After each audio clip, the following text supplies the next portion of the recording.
这个茶是哪里来的？这个茶是呢，我们在龙东村。对，我们生娃子的话，最主要的是香妃跟。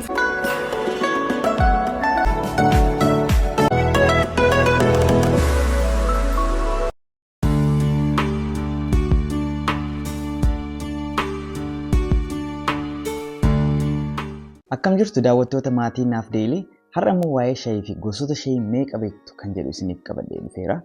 Egaa subscribe kan hin goone subscribe gochuudhaan maatii keenyatti dabalama. Akkasumas like share gochuus hin dagatina. Turtii gaarii.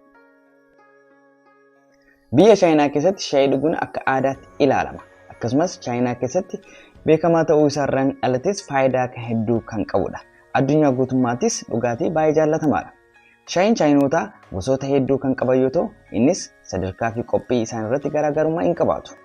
Gosoonni shaayii Chaayinaa gurguddoonis shaayii magariisa, shaayii keelloo, shaayii adii, shaayii wulaangoo, shaayii gurraacha, shaayii dukkanaa fi shaayii peeriidha. Shaayiin keelloo kan oomishamu baala shaayii jiidhaa uumamaan qabu akka gogu gochuudhaanidha. Urgaa adda ta'e qaba.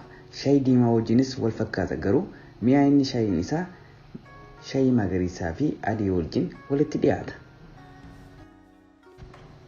Itti aansuudhaan immoo shaayii uloongidha. Shaayiin kun halluu diimaa qaba jedhamees ni beekama. Shaayii gurraachaa fi diimaa walitti makuudhaan kan hojjetamu yoo ta'u, amaloota mi'aa fi urgaa ta'e of keessaatis qaba. Akkasumas ulfaatina qaamaa hir'isuudhaaf fi bareedina dabaluudhaaf baay'ee gargaara jedhanis ni yaadu. Inni itti aanu immoo shaayii gurraachadha. Shaayiin gurraachi Chaayinaa keessatti sadarkaa lammaffaa irratti kan argamu yoo ta'u, innis baala shaayii kichuu irraa kan hojjetamudha.